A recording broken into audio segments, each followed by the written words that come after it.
Good evening, everyone. Kavod Taraf, how are you? Baruch Hashem, thank you.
Yeah, I think we're going to the next chapter.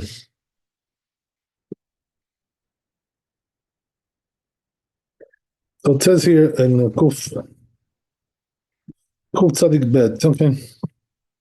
ואם המסובין שלושה או נתוסף עליהם ברכת הזימון, right? So now we're going to talk about zimun.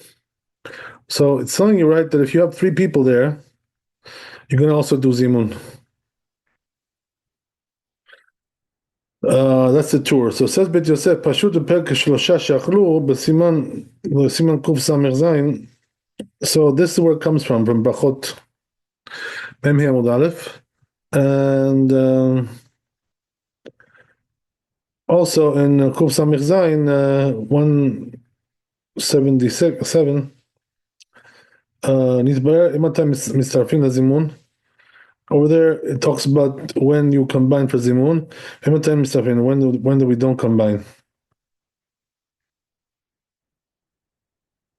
Okay. In other words, there are sometimes when we do Zimun, we combine, and we don't. Sometimes we don't. כתב מורדכי בראש פרק שלושה שאכלו, says מורדכי, שכתב רבי, says רבי, משם רבינו היי,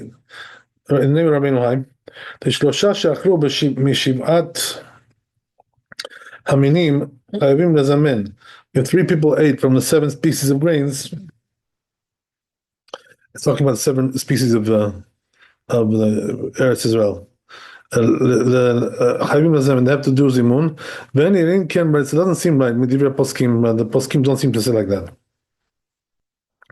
אלא אין מזמנין, אלא על פת לבדו. So the rule is that when we do zimun when you're eating bread. וכן כתב רמב"ם בהדיא, so it says in Rambam, פרק okay, yeah. So you guys, by the way, I hope you know what's zimun, right? You know what that is.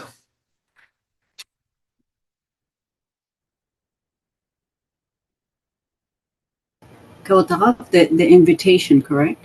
Right, that's like in the beginning of the Birkat Hamazon. So we only do this if you have 3 people.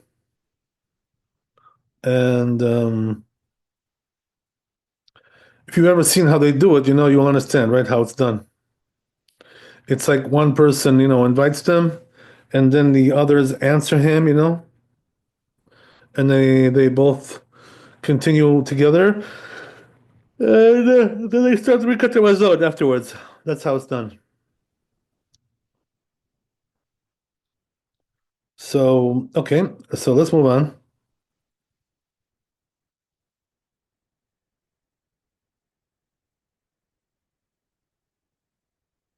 V'chein katav Rambam, this is what the Rambam says also, right? That we only do it for bread.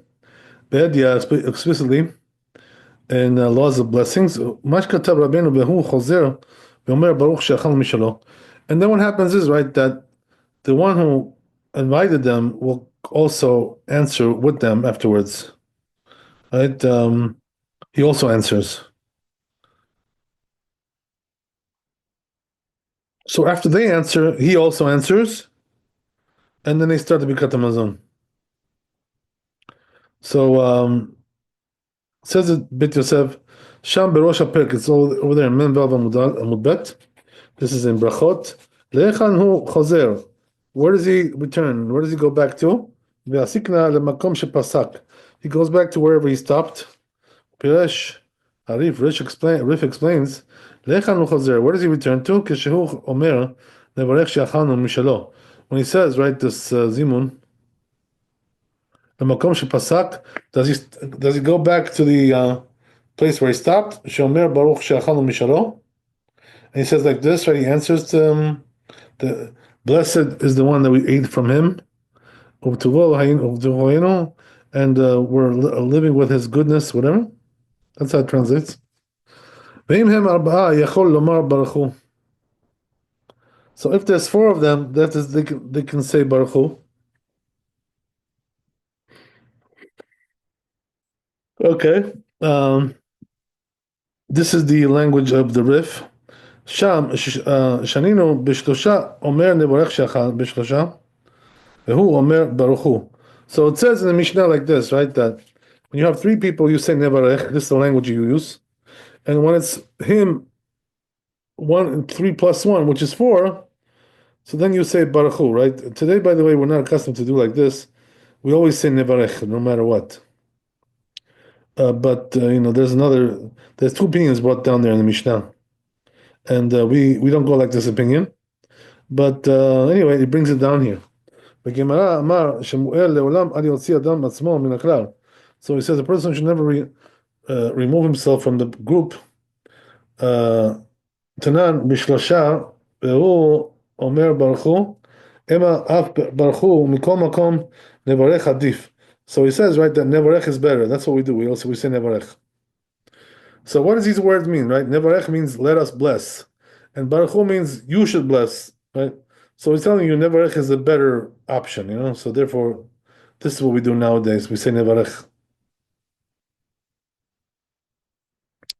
If there are 10 people, then we also mention the name of God. We omer nevarech Eloheinu, right? Like this. We say like that. Sham b'Mishnah, right? There's written there in the Mishnah. So there's two types of zimun, right? There's 3 people, or 10, which is a higher level. There we mention the name of God.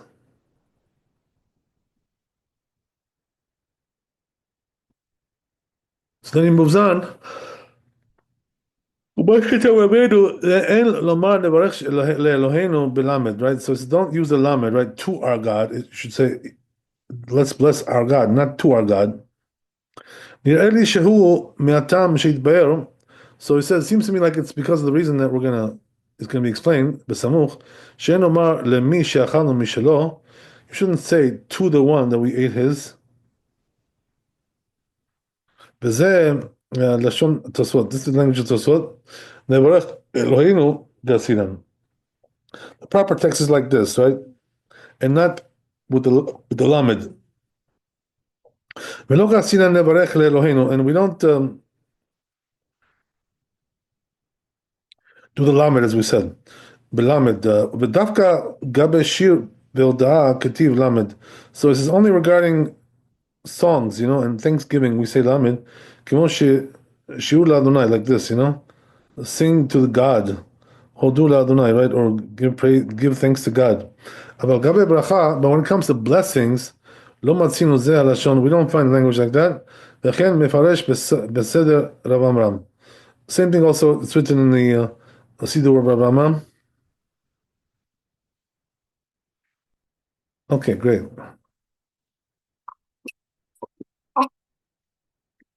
משם ואילך אין חילוק בין 100 או 1,000. So once you get to 10, right, there's no difference anymore, whether it's 100 or 1,000 people, or ribo, or there's 10,000, right? It's all the same, right? Now that's how we paskin. שם במשנה אצלנו, המשנה, פלוגתא דתנאי, it's מחלוקת דתנאים, ופסקו הפוסקים כבן דאמר, the poskim paskin, like the one who says, אחד עשרה, אחד עשרה ריבו, right? Whether it's 11 or 11,000, it's all the same.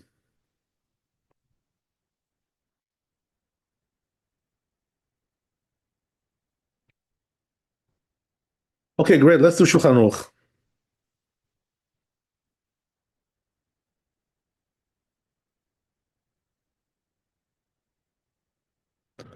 So we got to bring it up. Kuf Tzadik Bet.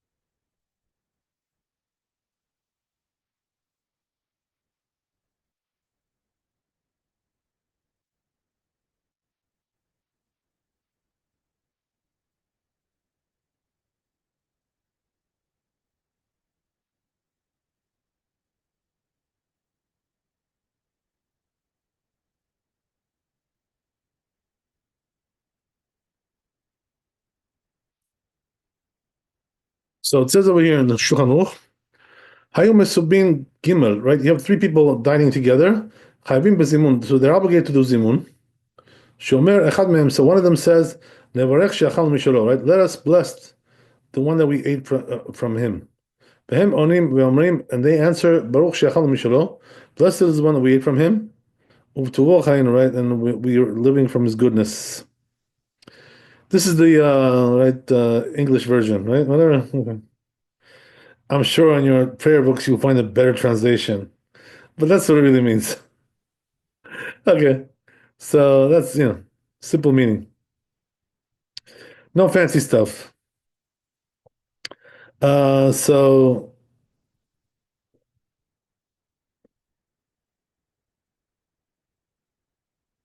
then he says afterwards,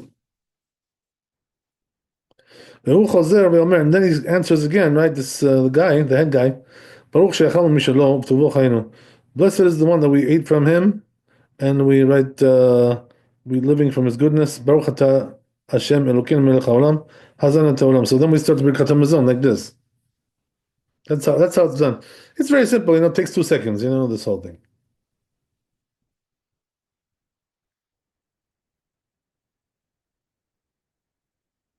Ve'im hem daled yachol lomar baruchu, right?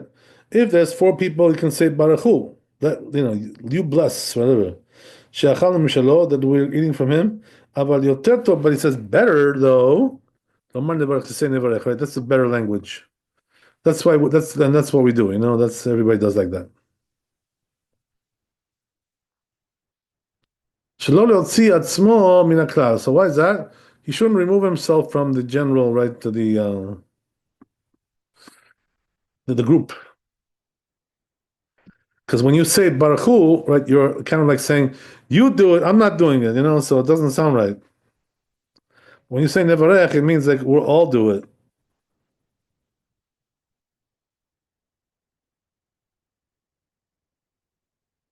Okay, great. So let's move on. Ve'im hem asara, and if they are 10 people, tzarich le'askir et Hashem. You have to mention the name of God as well. Shomer, how do you do it? Nevarech Eloheinu, right? Our God, right? Let us bless our God. Vehem onim amrim, and they answer, right? To say Baruch Eloheinu, right? They also mention the name of God. So they both do it, right? En lomar nevarech Eloheinu belamed. But as we said, right, but don't use the lamed here, right? That's not a good way to do it. When you're doing a blessing, right, you don't use the lamed. So the letter lamed in Hebrew means to, right? To our God. That's not the proper way to say it. So how do we say, let us bless our God, right? Like, not let us bless to our God. What does that mean, right? Doesn't make sense really so much.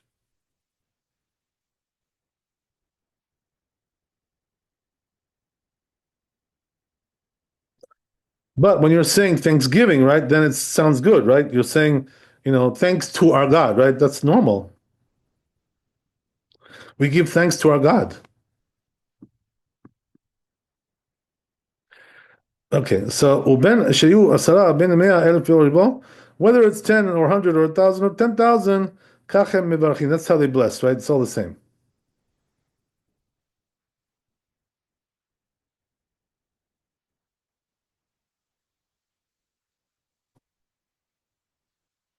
בכל המשנה מזה הנוסח כגון, right?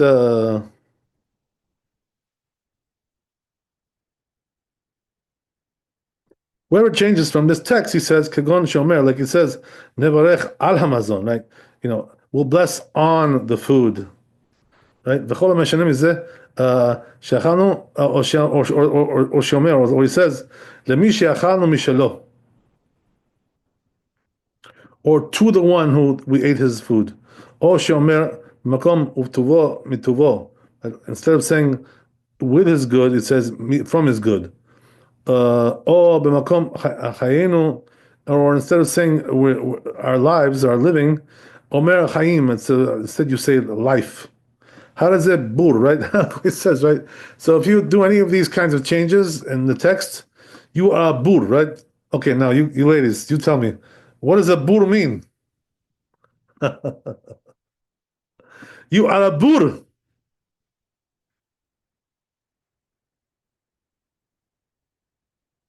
So, right, the word bur in Hebrew means ignoramus, ignorant person. So there you go, right? If you want to be an ignoramus, say like that. Okay. It almost sounds like in Spanish we call people that are ignorant burro. Oh, I was okay. going to say the Yeah. same thing. Yeah, Yeah. burro, like burro. The Yeah. truth is, that if you really know about etymology, you would know, right, that a lot of words in Spanish and French and other languages come from Hebrew. But burro means donkey. So I don't know if that's related in Jewish. I mean, Okay, whatever. Jamon Okay, is that's donkey, good. yes, sir. That's good. Okay, whatever, right? All those good things there. Okay, so whatever.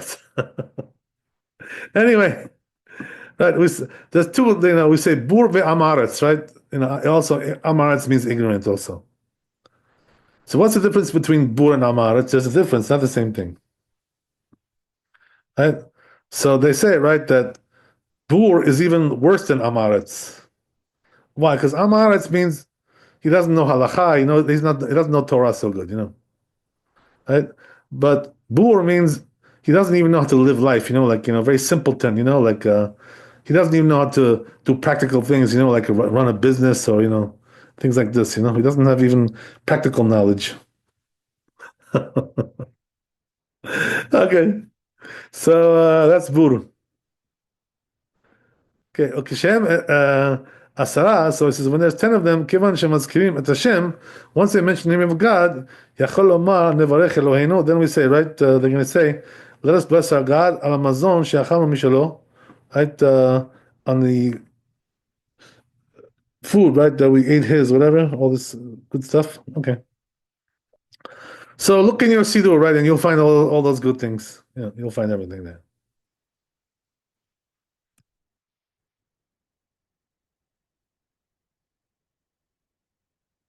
Okay.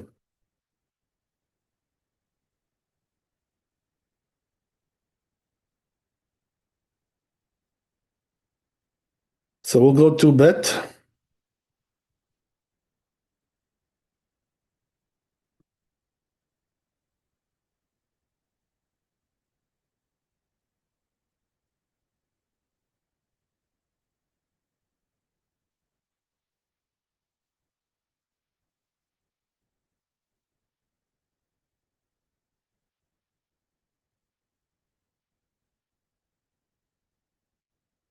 So it says over here, כתוב באורחות חיים, it says in this book, אם טעו מזמין מעשרה בעונים, ולא בירכו בשם, right? Let's say they made a mistake, and they didn't mention the name of God, and they had 10 people, right? They didn't mention.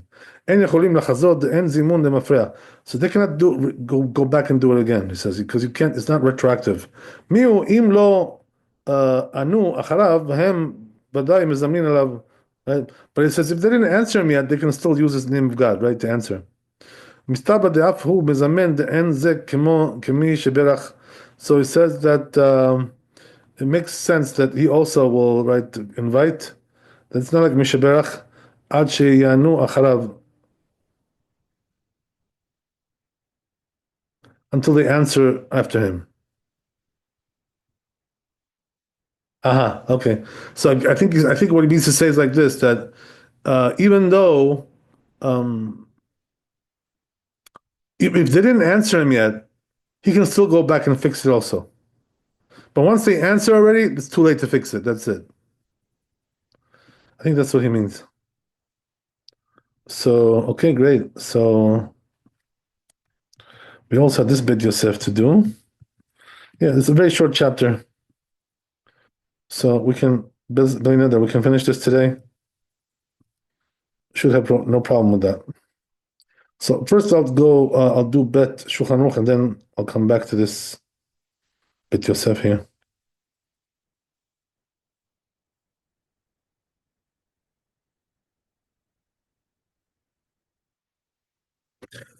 So says Shulchan Aruch, im ta'a hamzamen be'asad one, right? Let's say, as we said, right? They had 10 people. They made a mistake. They didn't mention the name of God.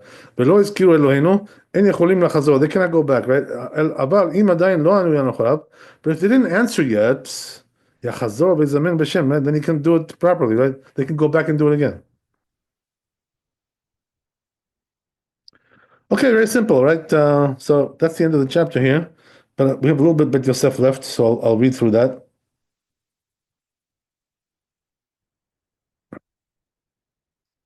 So it says over here, right? As we said, right?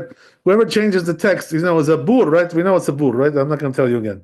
So it says over here, Hakol Sham B'Tama, right? Over there, it's all there, right? In the Gemara, Nun Amud Aleph, right? In Brachot. B'Tama de'en omrim al hamazon she'achalnu mishalo, right? What's the reason why we don't say al hamazon, on the food that we ate his, right? What's the reason? Mishum de mashma de mevarech lebal habayit, because it kind of implies like you're blessing the host, right? Not really God. Hamachilo, that's feeding you, right? The host is feeding you, right? The rachamana lama hu mazkir mazon, because if you're blessing God, then why would you want to mention mazon, right? Which means food. But lo mazon yesh arbe levarcho. Right? You should bless him also on other things besides the food, right? So in other words, if you're gonna bless God, right, might as well bless him in general, on everything, not only on the food, right? It gives us also many other things besides the food. That's what he's saying. Interesting. So anyway, the Rashba says, but the Rashba katav the michze kimin shamvorech mazon. The Rashba says something even more funny. He says it looks like you're blessing the food itself, right? and not God. Right? You bless the food, okay? That's what it seems also from Rashi, he says. Okay. So why don't we say lemi, right? To who? To whom we ate his. Why don't we say to whom? Right? Rashi explains, Mishum the mashma the merubim hen, because that implies, right, that there's like many of them. In other words, we have like several gods, whatever, right? God forbid, right? Trinity, we're not going to Trinity, right? We're not into that stuff. Okay, so at mashma the merubim hen, right? Right? This one sustains this one sustains this one. And according to him, right, he's blessing the host. But and we don't also say, right? We also don't say from his good we are alive. Pirish Rashi explains, "Mipnei shemema'et b'tagmulav." You're like diminishing his goodness, right, of God. Shel makom the mashma davar mu'ad kedei chayim. Right, it just gives us, enough to live, not more. V'tama de'en omrim b'tuvo chayim. And the reason why we don't say, right, that from his goodness, right, we're alive. Pirish Rashi explains, "Mipnei shemotzi atzmo min haklal," that is like removing himself from the group. כלומר, דמשמע בטובו חיים, that in his goodness we're alive, שאר העולם, the rest of the world, ולא אנו, but not on us, not us. Okay, well. Okay, interesting.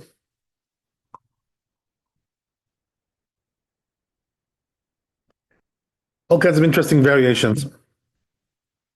Okay, so then he moves on. It says, "Mach katav Rabbeinu kashem asara," and then we said, right, if you have 10 people, right, כיוון שהם מזכירים את השם, once you mention the name of God, גם זה שם בתמה דכיוון שמזכירים את השם, לקרא למטעה, right, לומר על המזון דקאמרי, right, so he says, then you can say על המזון, on the food, once you mention the name of God. Why? Because then, right, we know you're not blessing the food, you're not blessing, right, the host, right, since you mentioned the name of God, now we know who your subject is. Therefore, there you can say it, right, no problem. Okay,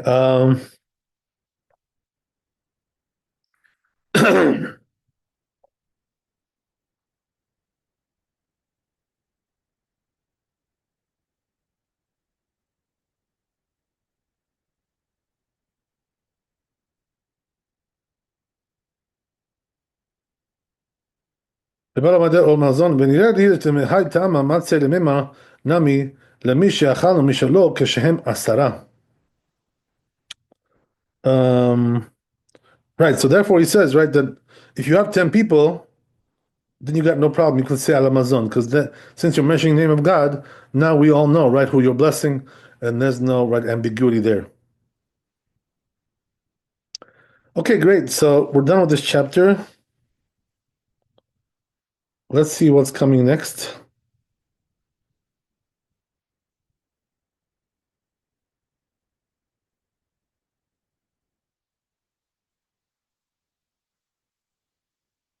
Right, so we're continuing with the laws of Zimun. There's like several things you need to know about Zimun, so we're continuing. Okay, great, fantastic.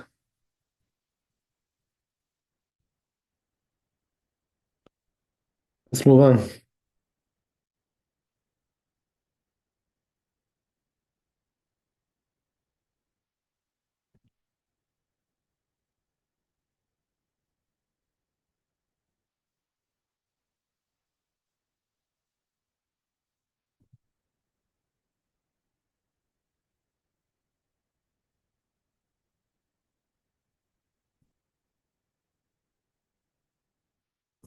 So says the two over here, בכל זמן שאין גימל, מצווה להם לחלק דתניא.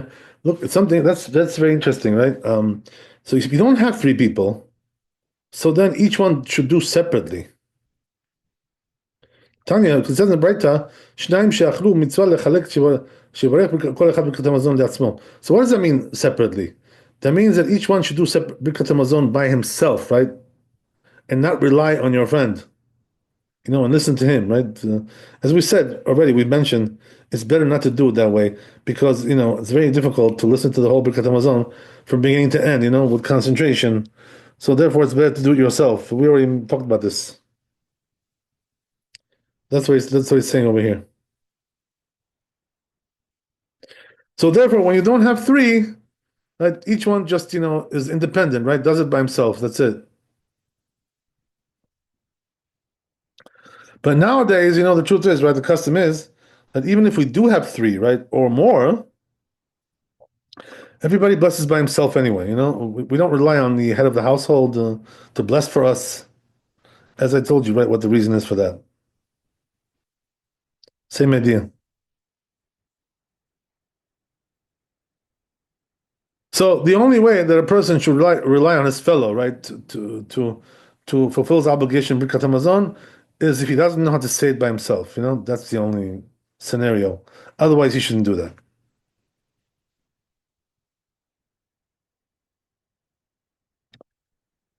Okay, so let's see Bet Yosef.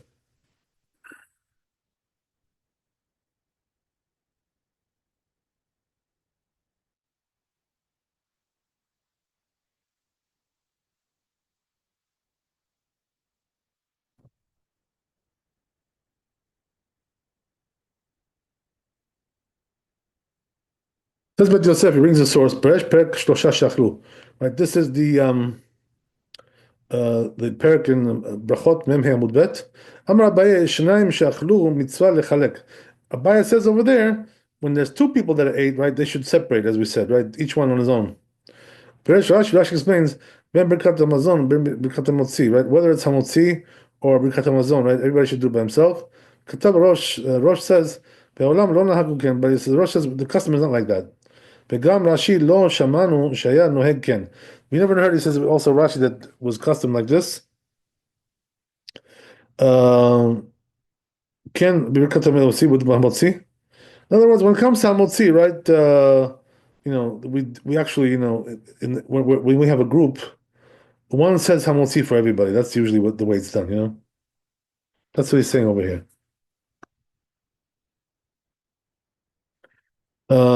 ושהיה נוהג בכן בברכת המציא, וכן בעובדה also with the story, the Bar Kapara of this Rabbi, the Talmidav, that was disciples, the La'el, Lamitzet Amud Aleph, above, right, in this parak, in this page, Shenatan Reshut le'echad mehem le'otzi et kulam.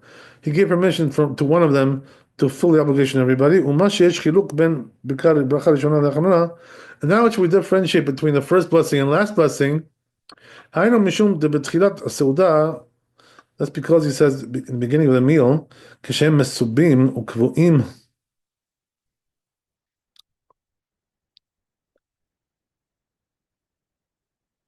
When they're right reclining, and sitting together as a group, yachad datam their intention is to combine as one group. So therefore, each one will fulfill obligation with the blessing of his fellow. But at the end of the meal, that's something else, right? As we said, that's a different story. But Tila Keva, it's already disqualified, right? This whole group thing. So we separate, and each one does it on his own. So each one will bless Birkat Hamazon by himself. Rabbeinu Yosef Piresh B'Shem Rashbam, this rabbi says, Mishum de Birkat Hamazon de Oraita, because Birkat Hamazon is from the Torah. But the first blessing, right, Hamotzi, is rabbinical. So they weren't so stringent about that, like Birkat Hamazon.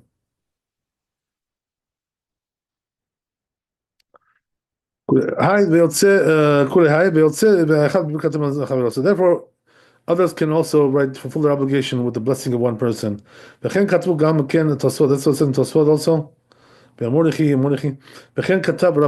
So all these rabbis say the same thing. That when it comes to Hamotzi, no problem, to do it in a group setting, like a group format, no problem.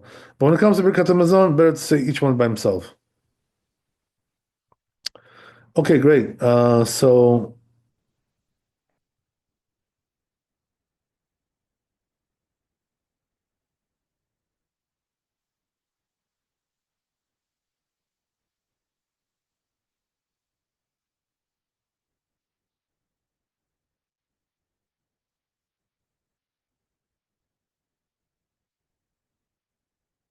then he goes on, מה שכתב רבנו, במה דברים אומרים, כשהיו שניהם יודעים לברך. Right, when was that said? When they both know to bless. Right, Sham Tani Nami Achi, it says also in the bright time, the Gemara, right, brings Bet Yosef, שאכלו מצוות, שניים שאכלו, if two people ate, מצוות לחלק, it's a mitzvah for them to separate, each one on his own. Remember the morning, when was that said? כששניהם יוסופרים, when they're both expert, right? They know how to read properly and everything. אבל אחד סופר ואחד בור, but if one of them is, expert, right? And the other one is bur, right? You know what's bur, right? I'm not going to tell you.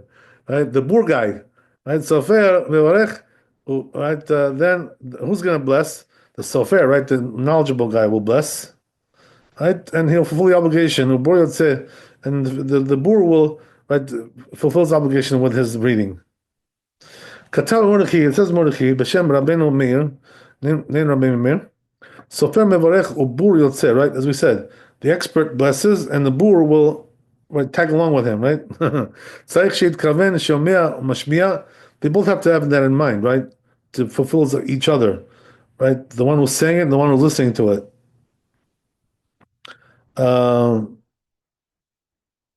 Okay. Mashmiya. V'gam Samag katav. Samag also says, Sofer bevarech ubur yotzeh, right? The same thing. Uperush, what does that mean? V'hu sheheh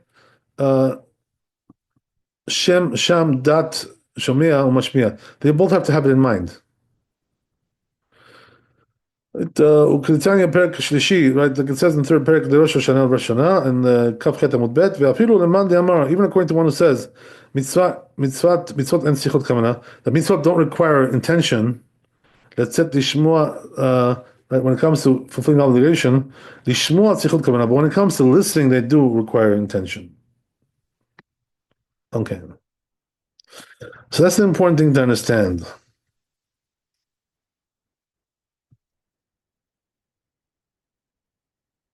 Okay.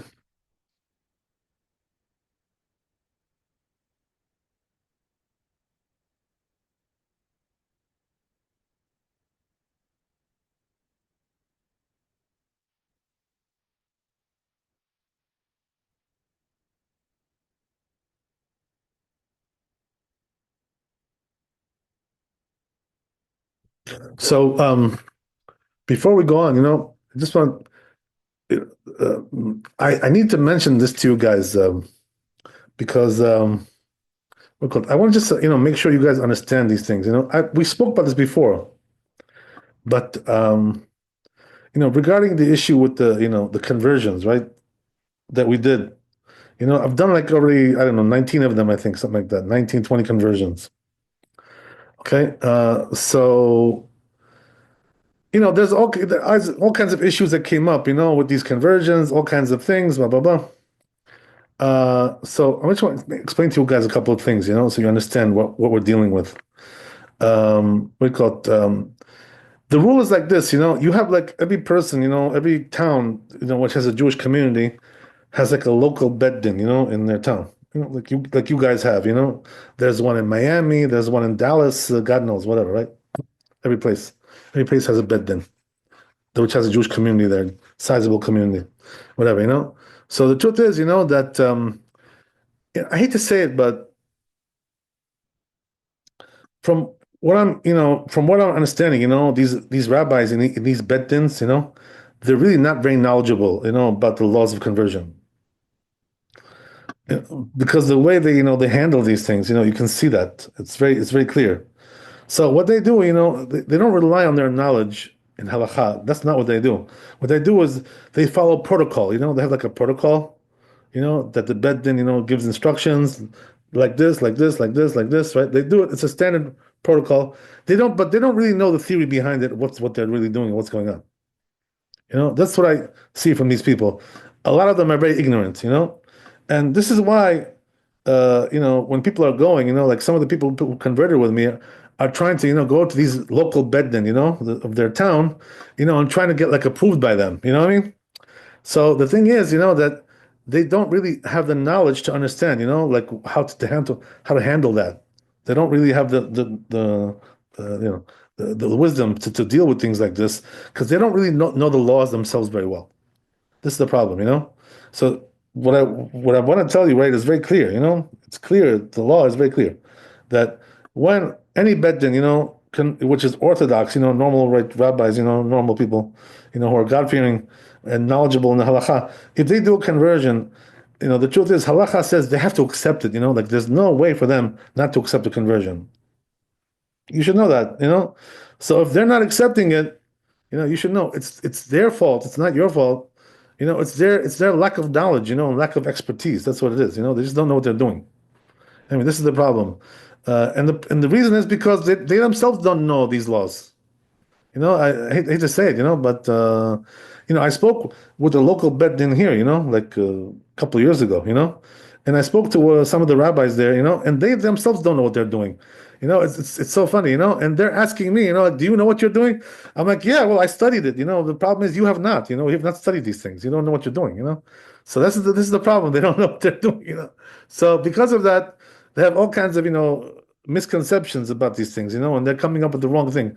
But the thing is, that as you as a convert, you have to know one thing, right? You have to know that you're not the person who's already converted, okay, does not need to be approved again by anybody. Okay? You don't have to go to your local bed din and be approved. Right? It's not necessary, and they're not even qualified to do that. They don't know what they're doing. This is the problem. So you're just wasting your time. Like with them. This is the thing. They're just following protocol. Whatever the top brass tells them over there. They don't really know what they're doing themselves. So this is the problem. So they don't know what they're doing, and you're going to them, and trying to get them to do what you want. But the problem is they're doing according to their protocol. They're not going to listen to you. I mean, because they don't know the halakha. They don't know. They haven't learned these things. And this is the problem with these people, But they call themselves, they call themselves the beddin, the beddin, Who made them the beddin? They made themselves the beddin. That's what it is, What do you think? Somebody appointed them to be a beddin? They did it themselves, And what do we do in the meanwhile, if we want to be in a community participant? That's the thing, you have to realize one thing, right? I got to tell you this, because you have to know, like Jews, when they go to a community, they don't like, open credentials and show people, they don't need to do that.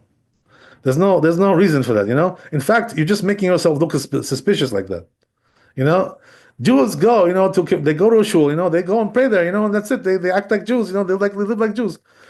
Nobody needs to, like see your credentials, and your documentation and all these things. Jews don't do that when they go to a community, they just go in and they live. You know what I mean? That's the way it is. So there's no reason, to play these games, with these cat and mouse games with these people. There's nothing to benefit from there, In fact, if you would have just gone, to the shul, and tell them you're Jewish, they wouldn't have no problem with you, because nobody proves that they're Jewish. Nobody does that.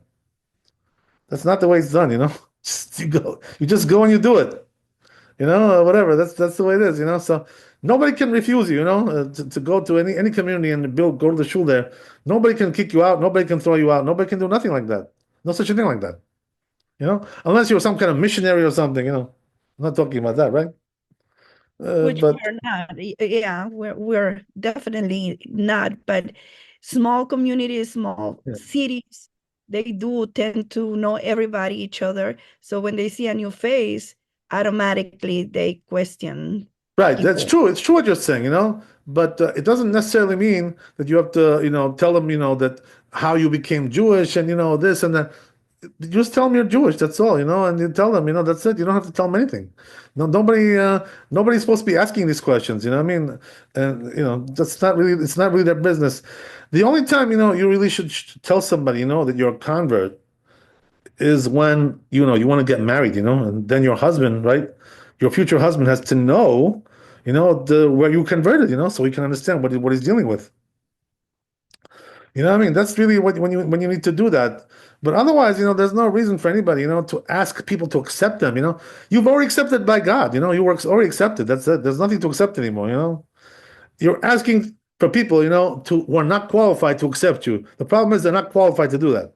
That's the problem. They just don't have the knowledge, to know what they're dealing with.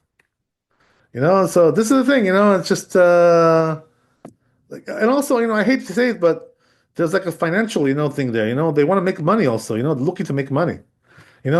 So like I remember the first girl that I converted. When I came to New York, she was a Spanish lady over here. In New York, whatever. And then she moved to Florida. And she met some guy there. She had some guy there that she was dating, whatever. So what happened was, that they went to the bed din over there in Miami. And they spoke to them about my conversion, if they accept it or not. So I spoke with one of the rabbis there in the bed din, and I told him what I did and this and that. So what he tells me? He says, okay, he says, we'll give her a certificate if she takes our courses, In other words, he wants to make some money, to take courses, that's what they really want. It's not that they want to do another conversion. They want to get money for teaching them. That's what it really is. Sometimes there's a financial issue going on there. And that's the thing, So it's all politics, it's all money, it's business, it's not, these people don't know, they're not qualified to judge these things. I hate to say it, but they're on the bed din, whatever, but they're not qualified to be dayanim. They're not on that level. So I'm talking about most of them. There are some who are really wise people. I'm sure. There's no question about it. But most of them are like that. They're like very just standard. Very unqualified people. Who are not don't know halakha so good. They don't understand these things very well.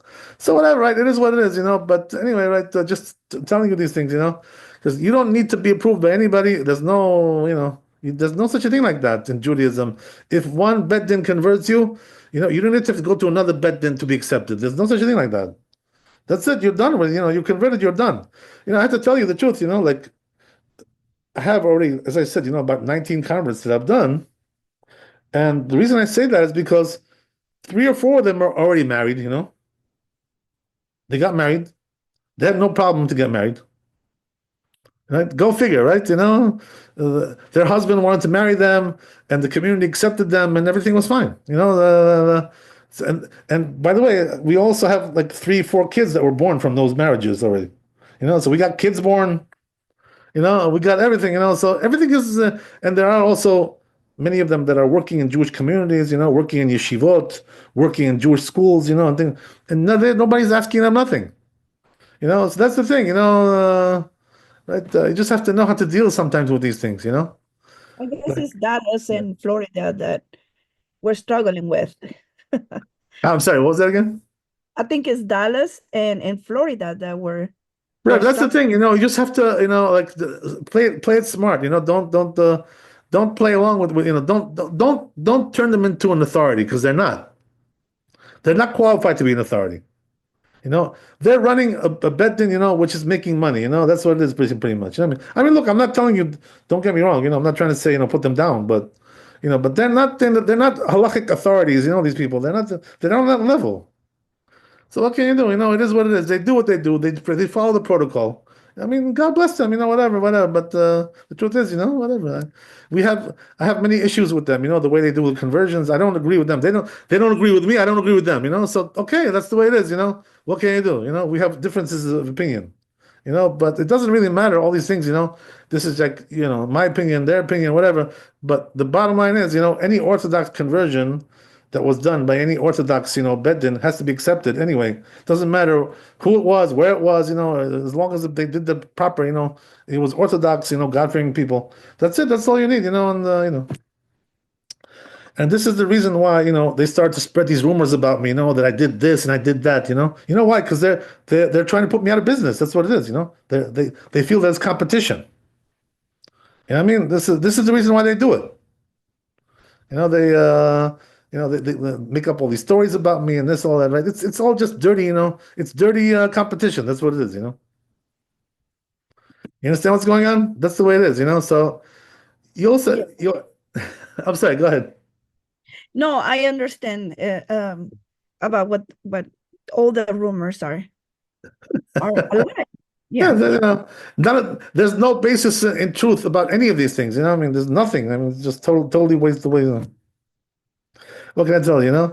I always follow the halakha. Whether it's with women or men or with anything. In my life, halakha is always the halakha. That's it. And, that will never change. So what can I tell you? I don't understand how they get these crazy ideas, in their head. What I mean? I've never been accused by anybody of anything, or or convicted or arrested, or I don't have any criminal record. I'm totally clean. I have nothing. It is the Motzi Shembra, right? That's what it is. Yeah, that's what it is. And they're doing it because they're afraid of the competition. Because they see that I'm doing it in a way, which kind of like circumvents them. And they don't like that. That bothers them. So that's why they do it. They play these games. What can you do? What can you do? In the end, right, the truth will come out. Because you can't make up lies. And it's not going to last. What I tell you is like this. Hashem can help you with your conversion the way you are now to do what you have to do in your life. So there's no reason to ask anybody to accept you or anything like that. There's no reason for that. Just a waste of time. They're not qualified to do these things. They're very mediocre people. That's what it is. God bless them. What can I tell you? Not very knowledgeable, not very authoritative, you know?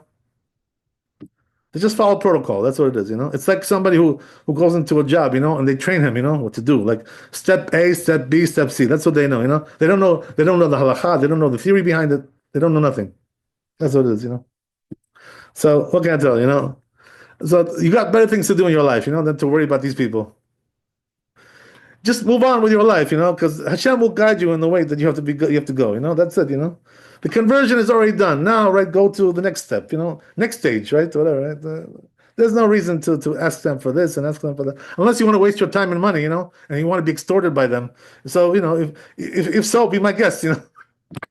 If you want them to extort you, then go ahead. No problem.